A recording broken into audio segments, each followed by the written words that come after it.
evening, everyone, and welcome back to another episode of our podcast, Beneath Your Skin. This is Gaia, who was just accused to be an American man because apparently I host a podcast, so I must be a man, and apparently I have opinion about sports, so I must be a man.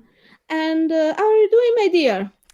I'm doing good. No one is confusing my gender, but at the same time, it's both probably because I don't really assign a gender. But no, no, nothing too weird out of the ordinary happening there in this end. I mean, apart from the fact that I think like some of my sanity just waddled out of my ear during this movie. This was not a good follow up to The Conjuring. Oh God. No, no, absolutely. I have a question to open this episode. I really would like to know what exactly pushes people to think that Annabelle is a good gift for anyone. It's it's not even like an attractive or well made. Like she's too big for one thing. Like she's just a bit too big. Like her colouring and her expression are a bit like yeah no. And it's just like you see her amongst all the other like porcelain type dolls and stuff, and she clearly looks like ugly creepy doll. And I don't know. I really don't know. I mean, I love dolls. I love China dolls. I have some of them somewhere, very well hidden, I promise. I want to see photos. Photos in the Facebook group. I want to see your China dolls, if you can find them. Oh, oh yeah, I can. Well, okay, I will. I will do that. But they are not as creepy as Annabelle. She's Mia. Mia is the main character. She's heavily pregnant, and because her husband just talks like a man of his times, we are in at the end of the 60s. So the man, he's the one who is supposed to bring money home, the one who is supposed to work outside the house. She's locked into this house. She all she does during the day is sewing and watching TV. Literally, that's what she does for Literally, all you see is her sew or watch TV. exactly. So he's a dumbass when he claims how difficult is going to be for him because he is going through med school, and to have a baby will make things even more exhausting and complicated. And you can see Mia looking at him like, really? Things will be complicated for you? And who is exactly the one carrying the child right now? Perhaps I got it wrong. To ask for forgiveness, he gives her this huge box and she opens it. And for a moment, you wonder, is she really going to enjoy this present? Because her face goes blank of any emotions, and you really think that she is going to hate whatever is inside the box. No, she is going to love it. We are going to hate it. She is a new doll, more or less. Okay, she is an antique doll, but supposedly nothing terrible or too terrible still happened to the doll itself. So, and even now, she is creepy and she looks at you like, I'm going to kill you. It's like the expression on the doll's face, and its hair isn't even that nicely styled and kept. It already looks like it's got problems. And it turns out, I mean, this is the story of how it turns into the evil doll. And it's just like, oh, it already looks like it's got problems. Yeah. Creepy. Yeah, not Very a good big present. problems. I'd be pissed at my husband.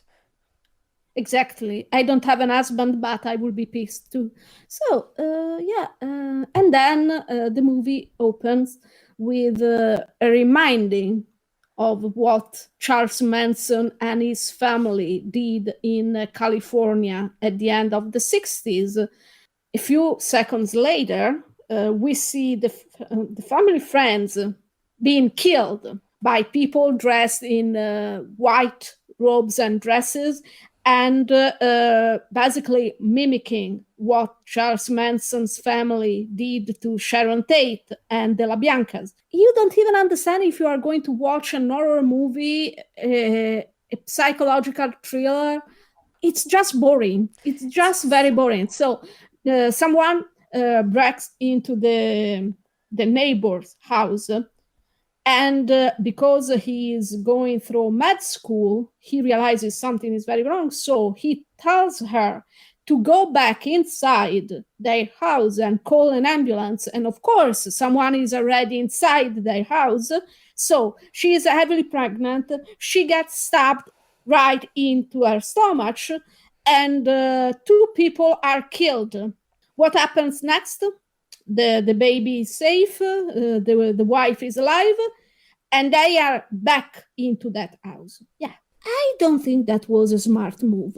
I don't think the beginning of this movie was a smart move. Like, I hate the fact that they use Manson in the Helter Skelter as bringing forth. It's like, it's too obvious, it's too cliche, it's too like, oh, they were murdered by the cultists that are around at this time. It's just too much obvious period setting for the film. I think I wasn't expecting, I didn't want to find out who Annabelle was. In the first 20 minutes of the movie, you know who Annabelle is.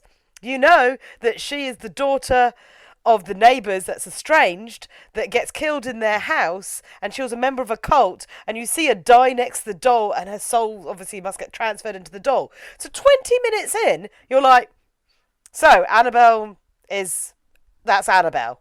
Mystery solved. We know who Annabelle is. So there's no mystery behind it because you know exactly who she is. And I hate when people rely on the Manson stuff to go, this is why they were evil and killing people. It's just such an obvious and cliche and unoriginal like thing. And it's just like, and oh, it was just a terrible beginning. I mean, bloody boring, bloody cliche. I hated everybody. And then I just kind of kept on going like this.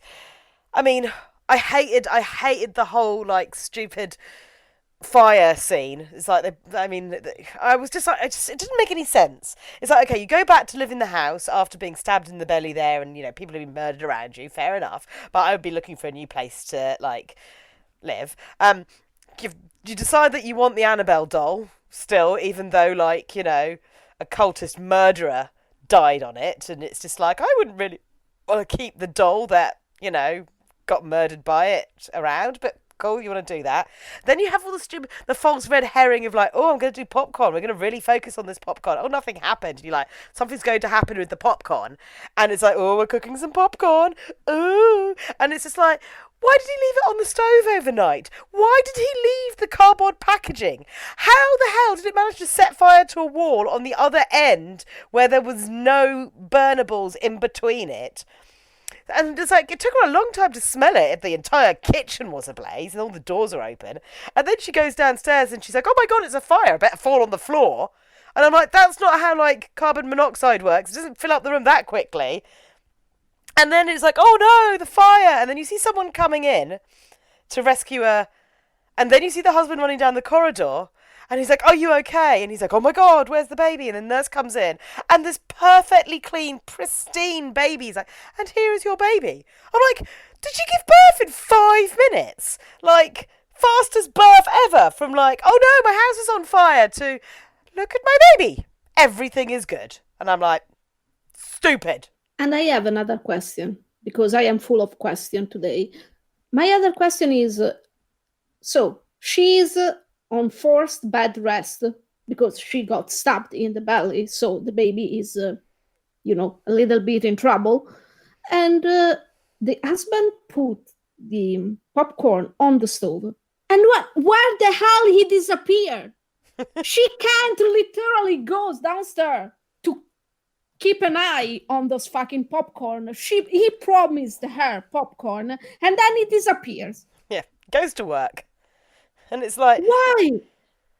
He should have, like, because I mean, I'm assuming, like, she falls asleep, and so maybe it's the next day, but then he should have either made the popcorn and left it by her, so when she woke up, she was like, yay, popcorn, or he should have put it away, so it just wasn't hanging out on the stove, because, you know, it was just stupid, just like, he was a dum-dum, she was a dum-dum, no one gives birth that fast, apparently the house burnt down, and I was like, if she was in hospital long enough for the house to burn down and for her to give birth, how long did it take him to get to the hospital then? That is probably the same hospital he works with, so it doesn't make any sense. No. And They finally move, thank God, because she tells him she doesn't feel like coming back into that house. Yeah. Yeah. So there is still hope for your brain. Okay, Okay, yeah. good thing to know. And they move. She threw away Annabelle, and then she's starting to unpack, and Annabelle is there. And what does she decide to do? Oh no, I have to face my fears. Let's keep the doll. No, the No. doll wasn't even supposed to be there because she was in the garbage bin. So you don't want to keep her. You want to take her, drown her in holy water, take the thing to church, give it to a priest, and tell the priest, you know what? This is your problem now. Yep. But no, nothing of this happens. So we have long and long scenes with boring things, nonsenses, It's. creepy children drawing terrible things about the baby and the baby carrier being hit by a truck, and we don't see the creepy kids anymore for the whole movie, and you are wondering what they were supposed to represent. And then finally, after almost half of the movie, we see the only interesting character, Evelyn. Evelyn, we see her for just a second in another scene when Mia is working downstairs and going outside, and she's there doing something.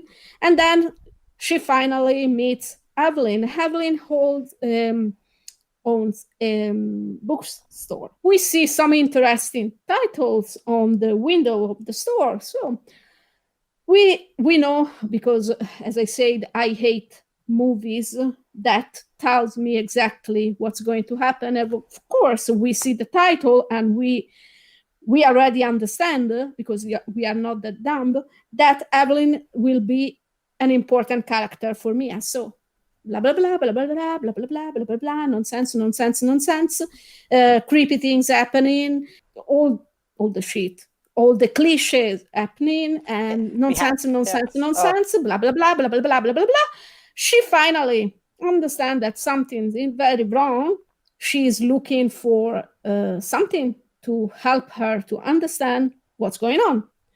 So thank God there is Evelyn, and Evelyn has the best line in the whole movie when Mia finally admits what she's looking for. She goes mute for a second, looks at her, and say, "Oh well, aisle 4, come with me."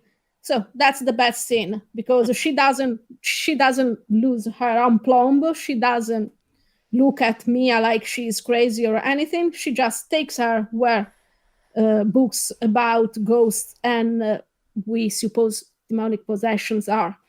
I know. It's so long of nothing. So many scenes of nothing. And then really loud jump scares that didn't make me jump. They're just really loud noises like crash, it's thunder.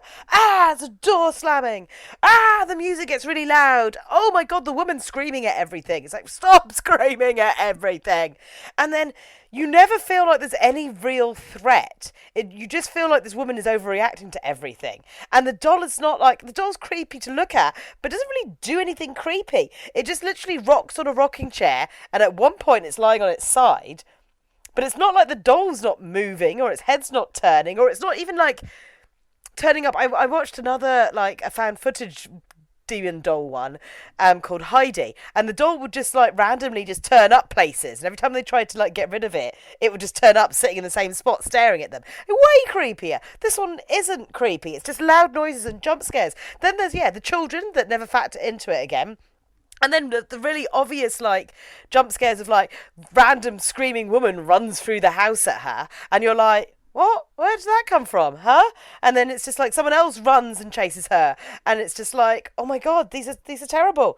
These are bad scares. They don't make any sense. There was none of the subtlety that The Conjuring had. This was the most unsubtle. Like, there was no build up of little scares, little scares, little scares. There was literally like, I'm a running ghost. I'm children. I'm a cradle being hit by a truck in the road, screaming, oh no, the book fell off the shelf and nearly hit the baby. And it was just like, this is so unsubtle. It's so unsubtle. It's not masterfully crafted in the slightest. It's just literally like bang, and it's not scary, and it's boring. And then it just tells you everything, either through massive like exposition, or just they make it really obvious what's going on. There's no mystery whatsoever. You know how the person who possessed Annabelle died, and then they have the montage of like, oh, demon symbols on the wall. Look at the demon symbols. They were cultists and demon stuff. And look, oh, there's a book of demons, and oh, you must sacrifice an innocent. And I'm like, that's the same plot of The Conjuring. The whole idea of like, the mother will kill the child to invite the demon. I'm like, I thought different demons had different reactions. And I thought that the whole point of Annabelle was Annabelle uses the doll as a conduit so it could possess someone. But, like, it didn't say that Annabelle wanted to kill children. Like, it just wanted to possess somebody. Otherwise, why would the doll try and possess the college students? The college nurse. There's no children in that house for it to kill. So why is there a baby sacrifice thing going on? And it's like, no, we've had one film about that.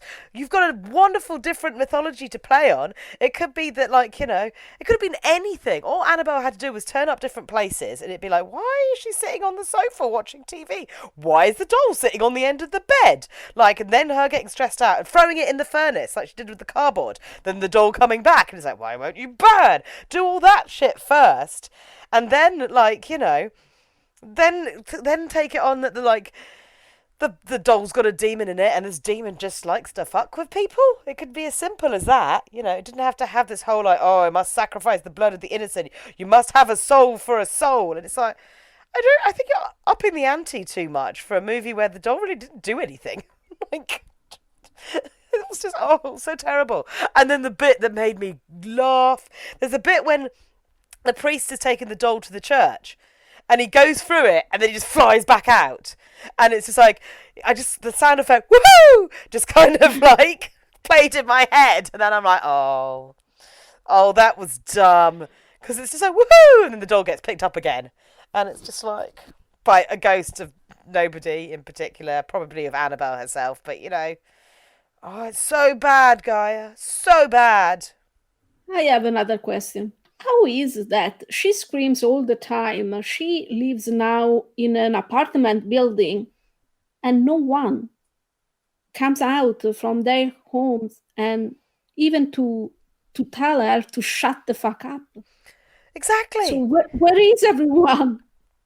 I was like, oh my god, noise. Because, yeah, she's screaming all the time. And it's like, yeah, no, your people, your neighbours would hear you screaming all the time. They'd be like, what the hell is going on in that house? I think the only interesting twist in the movie, the only one really, is that we find out Evelyn tried to kill herself.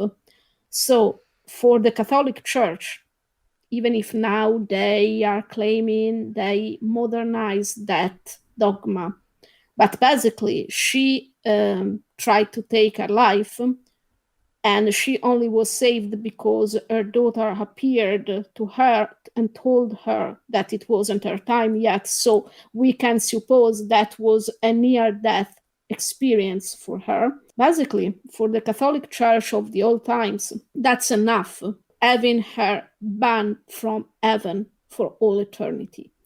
So the only interesting plot is that someone who was already with a step burning in, with a feet burning in hell, at the end, because demons can only possess your soul if you are willing to give it away freely. So the baby was never the target, because the baby, being a baby, can't agree to anything. So, of course, the demon wants Mia as a real mother. Mia is ready to sacrifice herself to save her baby. But in the end, it's Evelyn who takes Annabelle and jumps from the windows because her daughter told her that God had another purpose for her, and this is her purpose. This is why she was still on Earth, to save this family. Yeah. And yeah, that was the only good thing that I can say about this movie. I mean, I feel sorry for Evelyn. I think she deserved better to not, like, doom her soul to hell for this stupid family. And Yeah, much better. Yeah, but I was Much like, oh, you were too good for this film Too good for this film. And the whole, like, I just didn't like the whole. I just didn't really like the baby. I know you can't really judge it. All it does is it was cute, but I just didn't like the whole like. It was just this woman running around holding a baby, screaming, and the baby disappears in the house, and she's just running around going, "Give back my baby." But because you don't see where the baby is, or there's absolutely no sense that it's in trouble, it's just disappeared somewhere. And I'm like, where is the baby? Yeah, Like, indeed. like they could have at least like, but then they didn't. They wanted to play it safe, so they couldn't show the baby being in any peril because it's a safe horror film. It was just so dull, and I didn't like the family. I just didn't like any of them. No, me neither. I was hoping at some point when he was so ready to believe her about the doll and everything. He looked to me a little bit too ready to believe everything. So I was hoping that somehow Annabelle or whatever else got him and he was playing the role of the loving husband just to lull her into a sense of safety to strike, but no, it didn't happen. No, I, at some point, even hoped that he was part of the cult, but no, nothing happened, nothing at all. no. And I was like, at the end, I even, when, the scene with the priest taking a picture of Mia and Leah, I was hoping that he would see something strange in that picture. I was hoping that was the way he realized there was something wrong with the family. No, he was called in the middle of the night by someone claiming, "Hey, I have a possessed doll in my house. Can you come here and take?" Yeah, he didn't even question them. No. He didn't witness anything. And you know what? Okay, yeah. I look at the doll. The doll is creepy. The doll must be evil and possessed. Okay, I will take her. It doesn't work like that. No. It undid some of the great groundwork that The Conjuring did in the fact that before you could do anything, they had to go through this whole process and they had to show evidence. He was just like, yeah, yeah, your doll's possessed. And I'm like, what? I mean, the minute he asked for that photo, my brain went straight to stranger danger. And I'm like, don't let the priest take a picture of your child. No, it's dodgy.